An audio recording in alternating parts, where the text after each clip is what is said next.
अब मामला प्रकाश में आया। हमें शंका तो पहले ही था, लेकिन सुप्रीम कोर्ट ने अभी SC ST हरिजन आदिवासियों को जो संवैधानिक आरक्षण मिला है, उस पर सुप्रीम कोर्ट ने कहा राज्य सरकार इसमें अपने सुविधा मुताबिक इसमें बदलाव कर सकती है। जबकि सुप्रीम कोर्ट ने 4 में ही कहा था जो हरिजन आदिवासी का आरक्षण पर किसी भी प्रकार का कोई चेंज नहीं किया जाएगा।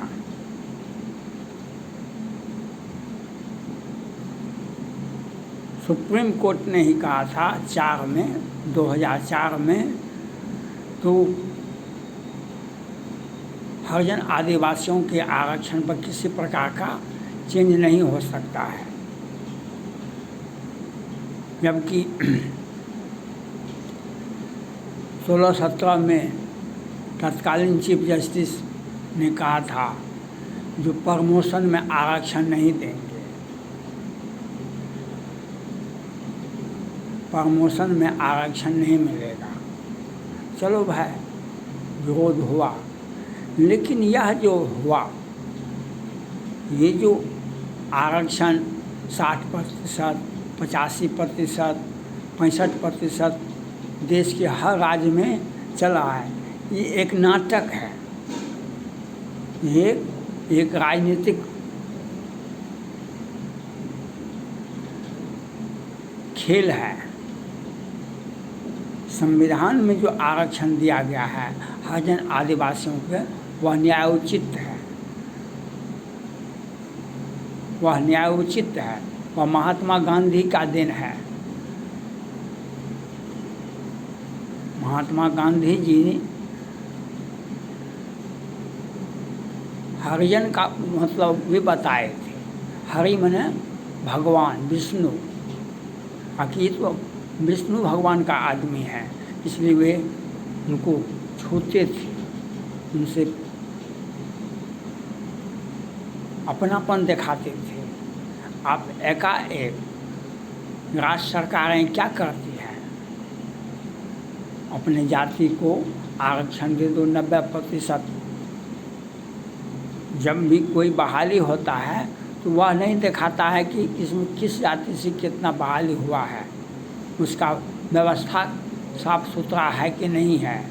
लेकिन आरक्षण का ढिंढोरा हर राज्य सरकारें पीटती है।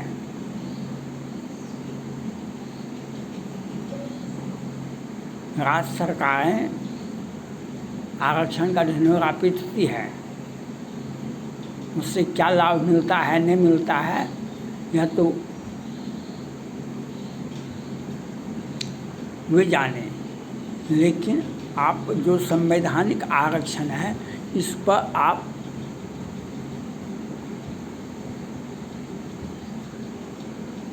जो राज्य को जो अधिकार दिया गया है, राज्य इसमें प्रधानमंत्री नरेंद्र मोदी जी ने कहा हम इसमें कुछ नहीं किए, ये न्यायालय का आदेश है, यह ठीक है। लेकिन एक चर्चा यह जो देश में छेड़ दी गई है, एक बहस का मुद्दा बन गया है, यह कितना सही है कितना गलत है ये तो समय बताएगा। जो आपने जो 4 में जजमेंट दिया,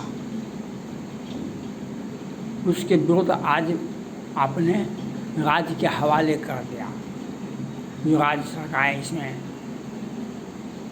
बदलाव ला सकती है, यह कहाँ तक।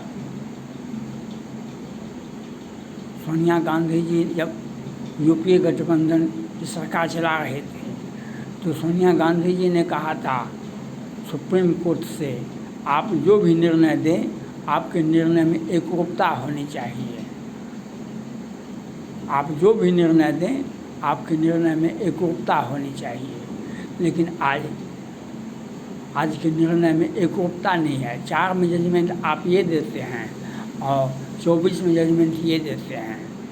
इसमें क्या, किस जजमेंट को माना जाए? और बहस का एक मुद्दा तो हो गया,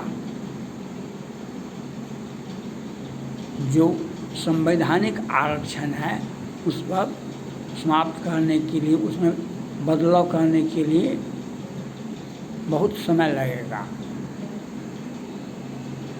और राज्य सरकारें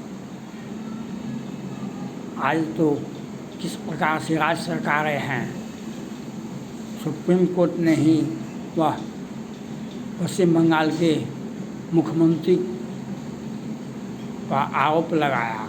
वहाँ पर सरकार ने, वहाँ के विपक्षी दलों ने जो पिछड़ा वर्ग का आरक्षण को वह मुसलमानों को दे दिया।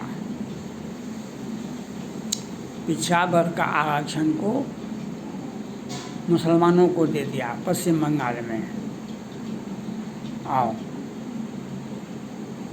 उनको ये अधिकार करने का नहीं था, लेकिन सुनवाई हो रही है। राज्य सरकारें अपने अपने ढंग से आरक्षण का पिटारा खोलती है और राजनीति करती है, और वह चल रहा है। हर राज्य में अलग अलग आरक्षण है, हर राज्य में अलग अलग आरक्षण है। और सुप्रीम कोर्ट का जजमेंट, 4 का जजमेंट 16-17 में फिर जजमेंट आया कि इस प्रमोशन में आरक्षण नहीं मिलाएगा। और ये 24 का जजमेंट, ये तीनों जजमेंट में विसंगतियां हैं। इस पर विचार करने की आवश्यकता है। इस पर मिल बैठ कर के संसद में इस पर विचार होना चाहिए। जो आप, और न्यायालय को भी पूर्ण खंडपीठ पर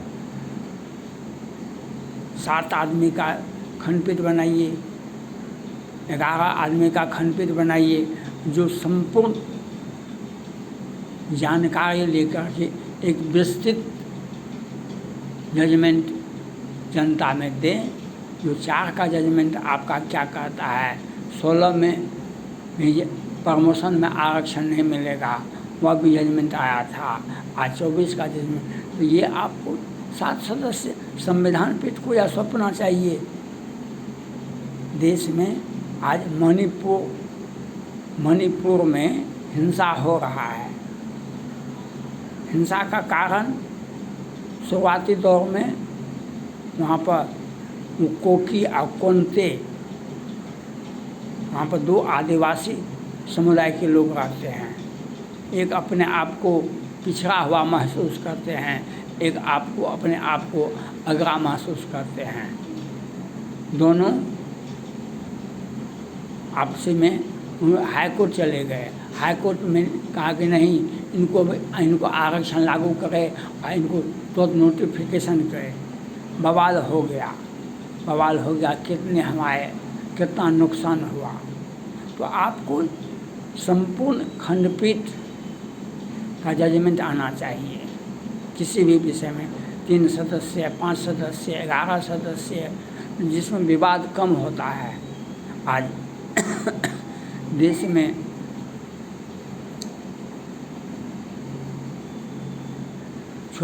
बड़े बड़े मामले का सुनवाई सिंगल बेंच कर देता है। और कितने मामले का सुनवाई तो होता ही नहीं है। 20 वर्ष, 10 वर्ष, 25 वर्ष के बाद कुछ, ये अभी जो जजमेंट हुआ है, जो अभी कौन सा बहस चल रहा था?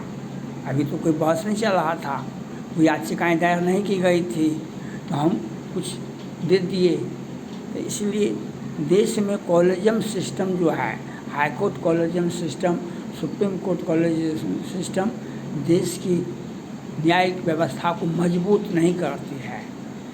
इस पर प्रधानमंत्री, महामहिम राष्ट्रपति जी इस पर सोचना चाहिए। जो कॉलेजियम सिस्टम जो है, यह आपके न्यायिक जरूरत को पूरा नहीं करता है। इसमें विसंगतियाँ आ जाती है। इलाहाबाद का हाई कोर्ट ने कि बड़े न्यायाधीश ने अपने अवकाश ग्रहण के बाद तो पूरी की पूरी व्यवस्था को भी दिखा दिया जो किस प्रकार से क्या होता है। इसलिए आपको पहले के जजमेंट को आपको दिखा करके नया जजमेंट देना चाहिए और बेहतर होता जब आप 7 संविधान पीठ को आप दे देते।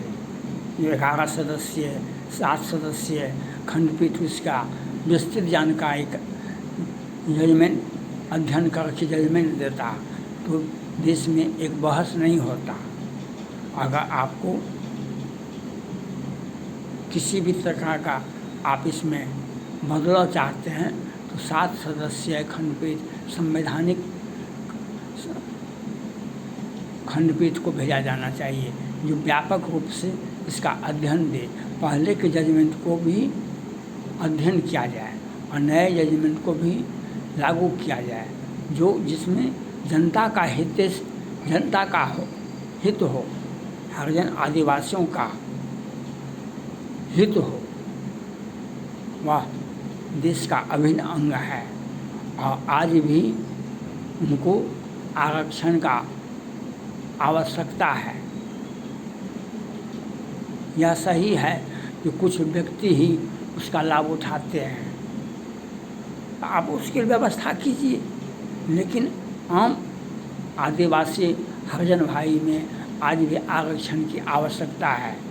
आज भी देश में उनको और जो आरक्षण मिलता है वह एक राजनीतिक है और आरक्षण का नया नया फार्मूला बनता है, लेकिन ये देश के आदिवासी हरिजन भाई आदिवासियों का जो आरक्षण को इस प्रकार से राज्य सरकार के हवाले नहीं करना चाहिए। राज्य सरकारें क्या करती है नहीं करती है यह आपको भी पता है और इसमें आपको सचेत रहने न्यायालय को सचेत रहना चाहिए, क्योंकि राज्य सरकारें किस प्रकार से अपना काम करती है हर राज्य सरकारें का यह देखा जाता है। जो हम विवाद ही अधिक होता है, जनता का कल्याण कम होता है, यह आपको समझना पड़ेगा। और हरिजन आदिवासियों का आरक्षण अक्षुण्ण रहे ये न्यायालय की जिम्मेदारी बनती है, ये सुप्रीम कोर्ट की जिम्मेदारी बनती है कि हम हरिजन आदिवासियों का आरक्षण को ऐसे समाप्त नहीं कर सकते हैं। वह देश के लिए ज़रूरत है और देश ने संविधान ने उन्हें आरक्षण दिया है। थैंक्स।